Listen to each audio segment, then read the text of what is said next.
Okay, good afternoon everyone. Bon après-midi à tous. Je vous souhaite la bienvenue à la présentation de M. Dalli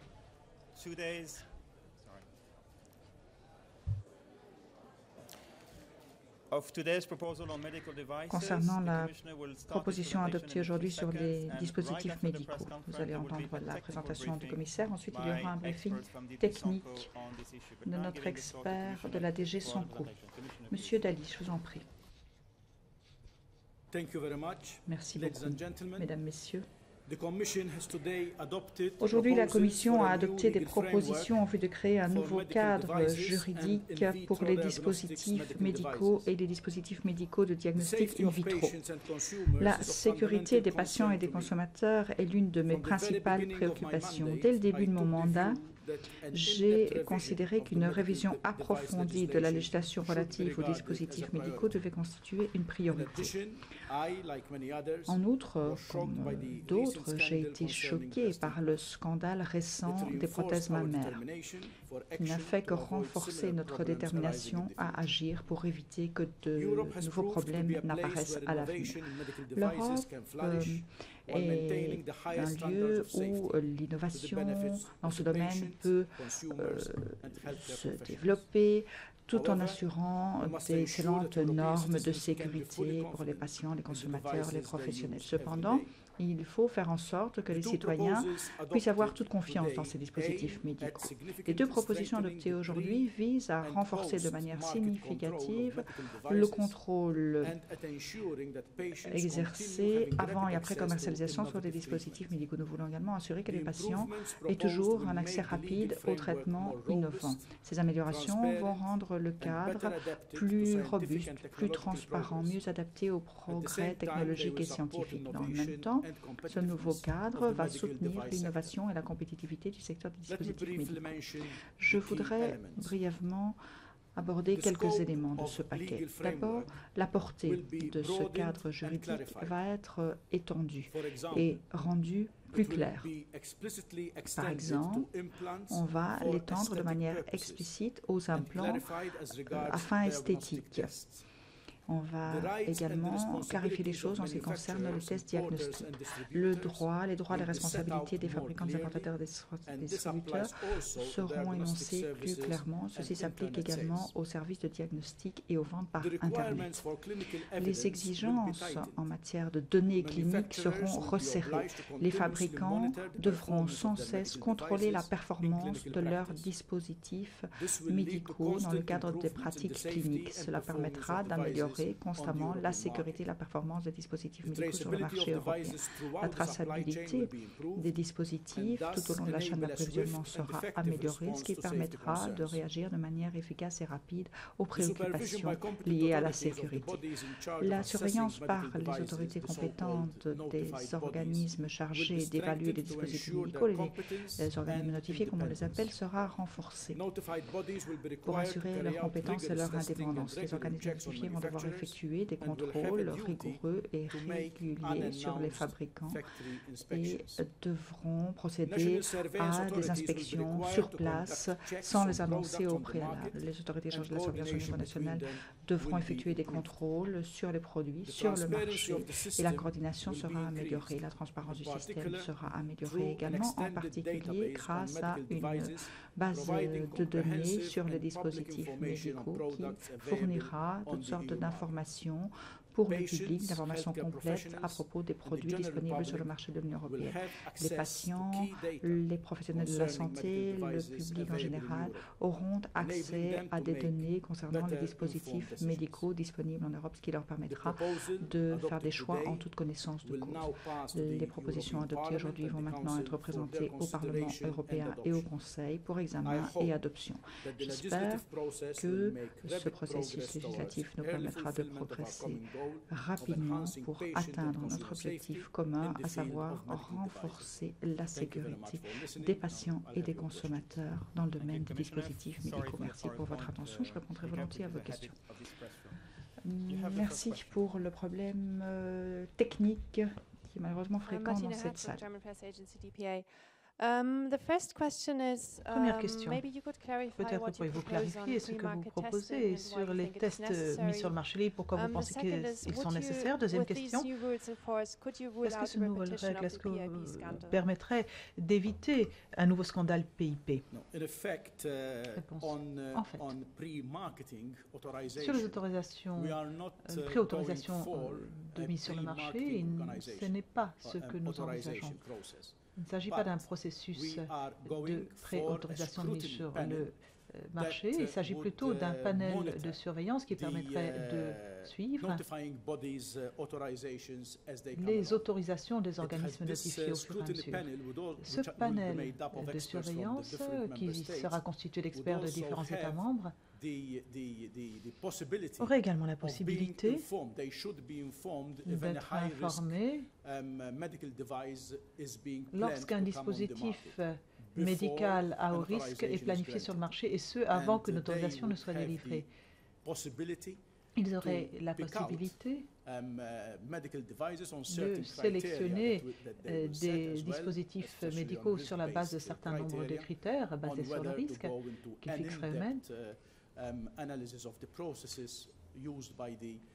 S'il fallait en passer par des processus analytiques fixés par ces organismes notifiés eux-mêmes. Il nous faut comprendre que si l'on envisage ce cas PIP, ça n'était pas une question de pré-autorisation. C'était de la fraude qui aurait pu arriver dans n'importe quel type de préautorisation existant. Ce qui aurait pu empêcher ou contrôler cette affaire PIP, ce sont les contrôles sur le marché qui doivent être présents dans tout type de système. Ce n'est pas simplement le problème de l'autorisation, c'est également le suivi, le contrôle, la vérification sur les marchés. Vérifier que les spécifications sur la base desquelles un produit a été autorisé eh bien, sont effectivement celles qui prévalent sur le marché. C'est cette lacune, cette faille qui a permis à PIP de poursuivre sur une période aussi longue dans cet abus et dans cette fraude, ainsi que le manque de coordination entre États membres. Et ce que nous souhaitons également introduire. Thomas?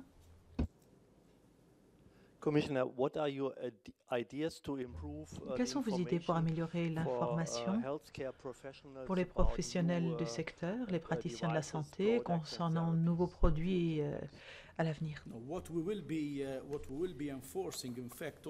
Ce que nous mettrons en œuvre, et ce que nous introduirons, c'est une base de données commune qui permettrait de rapprocher les diverses bases de données, de les consolider. Elles sont toutes fragmentées dans nos États membres. Une telle base de données serait accessible au public, y compris les professionnels.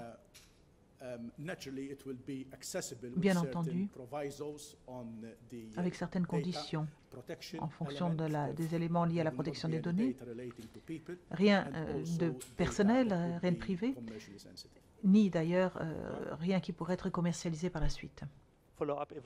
Question de suivi, si vous me le permettez.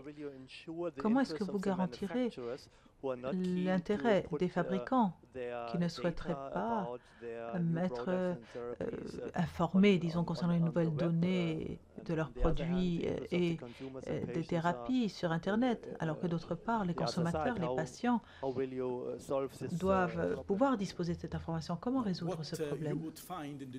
Ce que vous trouverez dans cette nouvelle directive, c'est une présence bien plus importante des autorités compétentes nationales qui doivent être présentes bien plus que par le passé dans le processus d'autorisation et les contrôles, par exemple. On dit que les autorités compétentes nationales devraient vérifier les capacités de tous les organismes notifiés. Sont-ils ou pas en mesure d'évaluer et d'autoriser tel ou tel type d'éléments? La position du jour est que sur les 80 organismes notifiés que nous connaissons, 78 sont autorisés à un niveau de risque extrêmement élevé. Ce sont des questions qui doivent être suivies, contrôlées par les autorités compétentes, qui en outre devront participer au contrôle du marché. Il ne faut absolument pas uniquement s'en remettre aux autorités d'autorisation. Tout type de dispositif sur le marché devrait être testé par le biais d'une évaluation indépendante de ce qui se trouve sur le marché aujourd'hui. Et en outre, il y aurait information sur tout produit exigé dans la base de données. Ce serait la responsabilité non seulement du fabricant, qui en est certes responsable, mais également des organes qui l'autoriseraient et les organismes compétents aussi. Madame.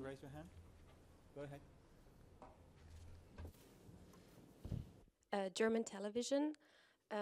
Today, German newspapers like, for example, the Spiegel Online, le Spiegel Online ou les journaux allemands ont évoqué de nouvelles procédures de test pour les produits pharmaceutiques, comme par exemple des pilules. Les critiques disent que ces nouvelles règles pourraient mettre en danger les consommateurs sur les tests en matière de patients. Qu'en pensez-vous? Quelle est votre réaction? Je pense que ces nouvelles règles non seulement garantiront la sécurité des consommateurs, mais en outre ramèneront la confiance des consommateurs sur le marché. C'est également notre objectif. Je n'ai pas lu ce journal allemand. Je ne sais pas pourquoi de telles nouvelles règles seraient peu sûres pour les consommateurs. Peut-être est-ce encore la question des réactions au scandale PIP, des pré-autorisations des dispositifs médicaux. Nous continuons de dire que les autorisations préalables de mise sur le marché mèneraient à des retards dans les accès au marché. Il faut 400 jours pour disposer d'une autorisation préalable, alors que la durée de vie d'un dispositif médical est d'environ 18 mois, c'est-à-dire quasi la même chose. Nous avons 500 000 dispositifs médicaux. Imaginez l'aspect pratique de la chose.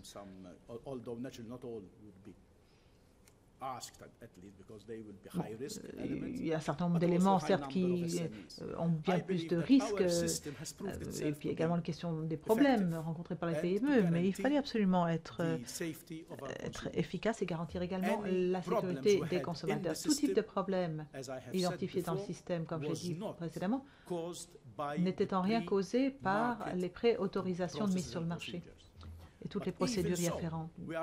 Malgré cela, cependant, nous renforçons ce système par le biais des panels de suivi. Bon, vous avez évoqué, je crois, les essais cliniques. J'y reviendrai ultérieurement aussi. Oui, Europolitique. Europolitics. 3 questions.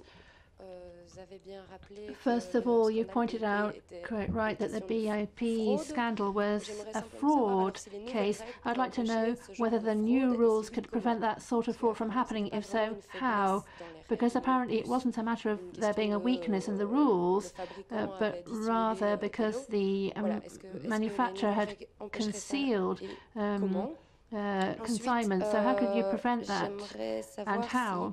And I'd also like to know how certain medical devices could be reassessed. That is, medical devices that might have been granted licenses maybe too easily, or by using control systems which proved to be dissatisfactory.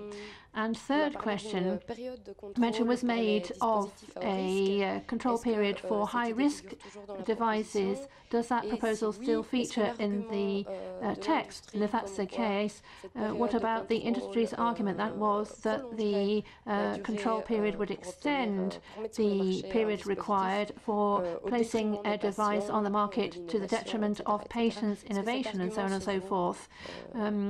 Does that argument have any validity? That's providing the proposal is still the same.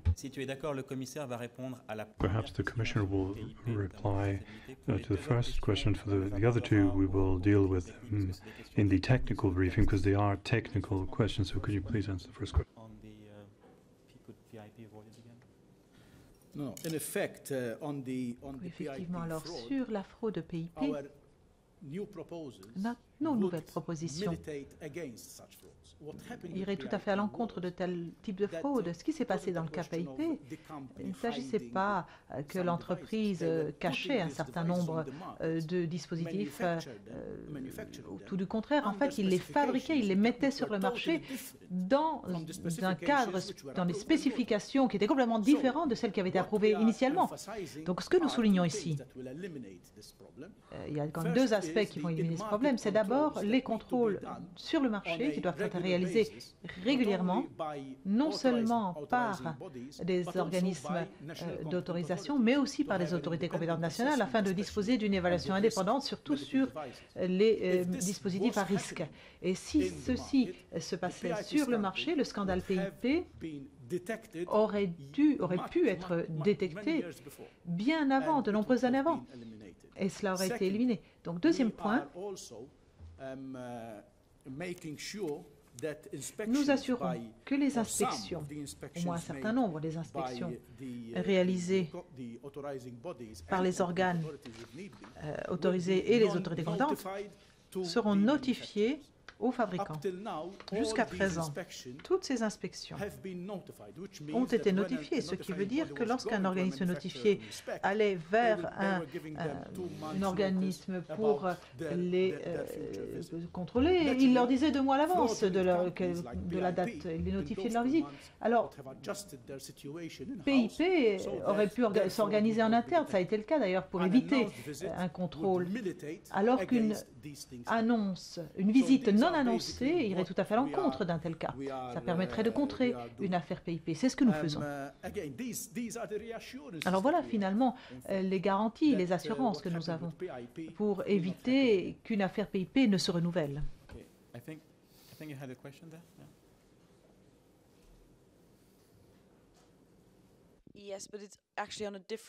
En fait, c'est sur une autre question, si vous me le permettez, sur un autre sujet.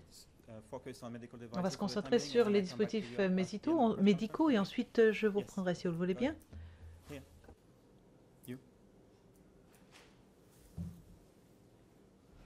Thank you, Thomas Schmidt from the Austria Press Agency. Vous avez évoqué la supervision renforcée et également les inspections sur site. Y a-t-il un élément européen dans votre proposition ou est-ce avant tout une tâche qui incombera aux autorités compétentes nationales pour garantir que ces vérifications et mécanismes d'inspection fonctionnent mieux à l'avenir? L'élément européen introduit avec cette révision de la directive, c'est tout d'abord le panel de surveillance qui sera pan-européen. Ce n'est pas une question du ressort de chaque État membre, c'est un groupe d'experts européens, certes constitué d'experts d'États membres, qui suivra, surveillera le processus d'autorisation. Ça nous permettra d'aider à garantir un niveau équivalent partout en Europe quant aux capacités de nos organismes. Et cette base de données centralisée aussi. Cette initiative pan-européenne où l'on collectera, où l'on rassemblera en une seule et unique base de données toutes les informations concernant les dispositifs médicaux. Je vous en prie. Michael Staben, Frankfurter Allgemeine Zeitung. Seconde proposition de règlement pour les diagnostics, les dispositifs médicaux pour les diagnostics in vitro. Une question. Les normes de qualité pour les tests sur certaines maladies, comme par exemple le VIH, ou alors des tests du syndrome de Down pour les femmes enceintes. Et la question qui est liée, c'est la question de la protection des données des patients. Comment garantir que des données collectées ne soient pas automatiquement, d'une manière ou d'une autre, transférées à des employeurs ou des assureurs? Alors je dois dire que les diagnostics in vitro Cette directive est un copier-coller quasiment de la directive dispositifs médicaux. Sur ces questions techniques, je m'en remets à mon équipe technique qui répondra parfaitement à vos questions à l'issue de ma conférence de presse. Y a-t-il d'autres questions sur les dispositifs médicaux? Je vous en prie. Oui, je voudrais juste Yes, just one thing. How can you avoid the problems linked to the credibility of European agencies? With this monitoring panel, we have the problems of the EFSA, the Agency for Medicine. So what measures will you adopt to avoid the same problems in future? Bien, à nouveau, ce ne seront pas les mêmes panels qu'à l'EMEA ou à l'EFSA. Il s'agira d'experts désignés par chaque État membre.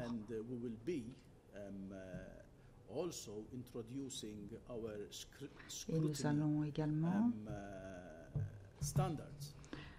introduire des normes telles que celles qui ont été prévues à l'EFSA et à l'EMEA récemment, des normes en matière d'examen.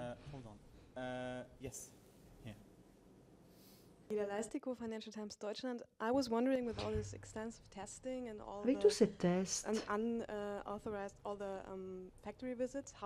ces visites chez les fabricants, comment est-ce que vous allez procéder? Comment est-ce que cela va être financé? Est-ce que cela va rendre les dispositifs plus chers, du coup? Non, ce sera financé comme c'est déjà le cas actuellement, par des redevances. Chaque fois qu'il y a une demande d'autorisation, et ces redevances seront redirigées vers les organismes compétents pour qu'ils puissent mener à bien le processus d'autorisation. La surveillance de ce processus sera évidemment financée, pas par les redevances cette fois, il y aura un financement. Dernière question sur un autre sujet. Yes, Hannah Sommersacher, Austrian Radio and Television. Monsieur le commissaire, vous travaillez actuellement à la révision de la directive sur le tabac et apparemment il y a déjà des informations qui circulent. Vous avez prévu des avertissements plus grands sur les paquets, peut-être une interdiction de certains aromatisants comme la menthe ou la vanille. Pouvez-vous préciser, est-ce que vous allez normaliser les emballages ou est-ce que vous allez interdire certains additifs ou bien est-ce que vous allez simplement aller plutôt vers des avertissements plus grands et donc vers des mesures somme toute plus modestes?